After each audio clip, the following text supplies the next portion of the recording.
एक पुरानी आपकी शायरी है जो लोग बहुत वायरल कर रहे हैं, उसकी दो लाइनें आपको सुनाकर आगे बढ़ेंगे अगले सवाल पे। ये एक शायर का दावा है, कभी भी रद्द नहीं होगा, तेरे कद के बराबर अब किसी का कद नहीं होगा। इलाहाबाद वालों मेरी बात याद रखना, तुम कई सदियों तक कोई अतीक अहमद नहीं होगा। बड़ा पुराना सवाल है और बड़ी पुरानी कविता है ये। मैं इलाहाबाद विश्वविद्यालय में पढ़ रहा था, फ्री स्टाइल मतलब गांव से आया था। वो शाहिद का एक शेर है कि जो भी मिलता है उसी को देखने लगता हूं मैं, क्या करूं मजबूरियां हैं गांव से आया हूं मैं तेरे साहिल पे आया था कि देखूं तेरा ज़र्फ, ऐ समंदर किसने तुझसे कह दिया प्यासा हूं मैं। इलाहाबाद विश्वविद्यालय में आया पढ़ने के लिए, किसी धन्ना सेठ की औलाद नहीं था, राजनीतिक परिवार नहीं था, खानदान में कोई शायर नहीं था, तो मुझे तो मंच चाहिए थे। जो भी मंच मिलता था उस पर चढ़ता था, अपनी प्रतिभा दिखाता था, पेमेंट लेता था, घर जाता था। एक वक्त आने के बाद आपको समझ में आता है कि आपकी वैचारिकी क्या है, आपकी विचारधारा क्या है, आपको किन मुद्दों पे लड़ना है। अच्छा, कवि सम्मेलन और मंचों के एक उसूल हैं। आप मंच समझती हैं, यहां आने पे आपने दो चार जुमले बोले, उसके बाद लोग कनेक्ट हुए ना, वरना लोग तो संगीत के असर में थे। तो हम जब मंच पे आते थे तो लोग मुख्य अतिथि के असर में हैं, तो हमने मुख्य अतिथि के लिए चार पंक्तियां सुनाई, उसके बाद फिर वो सुनाया जो हमें सुनाना था। अच्छा, ये वही था। तो समा बांधते थे आप?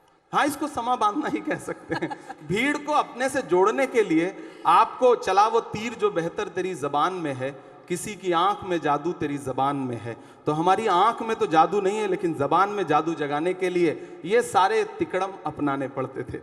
क्या बात है, आपने खुद ही कह दिया तिकड़म अपनाने पड़ते थे।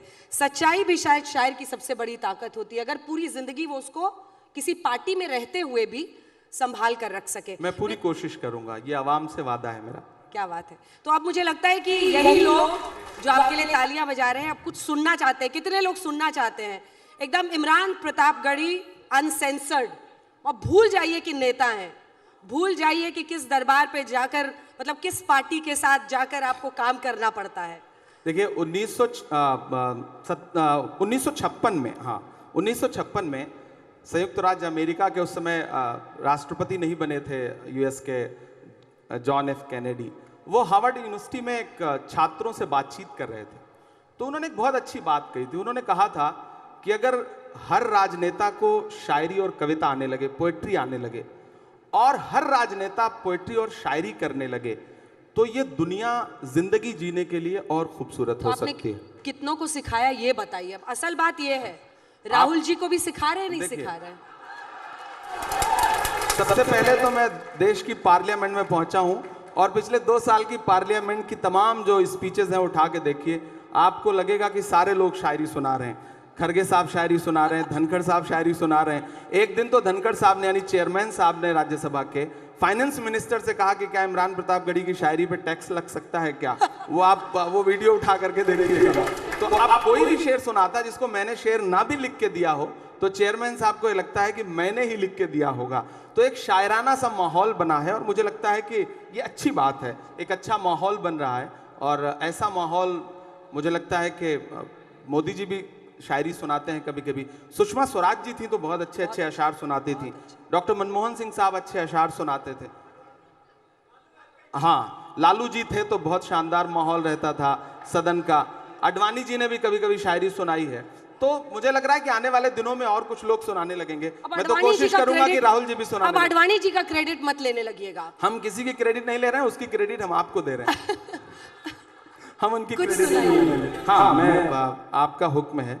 मैं सुन नहीं पाए बेजुबानी को, आप समझे नहीं कहानी को, सुन नहीं पाए बेजुबानी को, आप समझे नहीं कहानी को।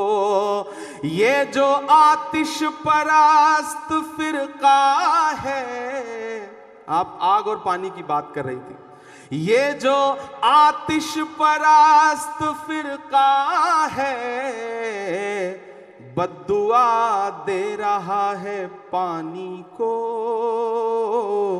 आप समझे नहीं कहानी को और ढूंढ लेती है।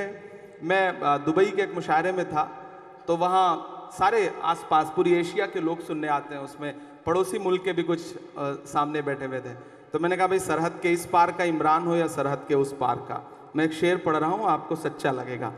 कि ढूंढ लेती है हथकड़ी एक दिन, ढूंढ लेती है हथकड़ी एक दिन, ढूंढ लेती है हथकड़ी एक दिन, खेल समझो ना हक बयानी को, आप समझे नहीं कहानी को। और मेरी नई नस्लों आपके नाम ये शेर कि आप चुपचाप जुल्म सहते हैं, आप चुपचाप जुल्म सहते हैं, आप चुपचाप जुल्म सहते हैं। क्या हुआ आपकी जवानी को, क्या हुआ आपकी जवानी को, बद्दुआ दे रहा है पानी को। जी क्या बात है, तालियां बजाइए भाई, जबरदस्त। मतलब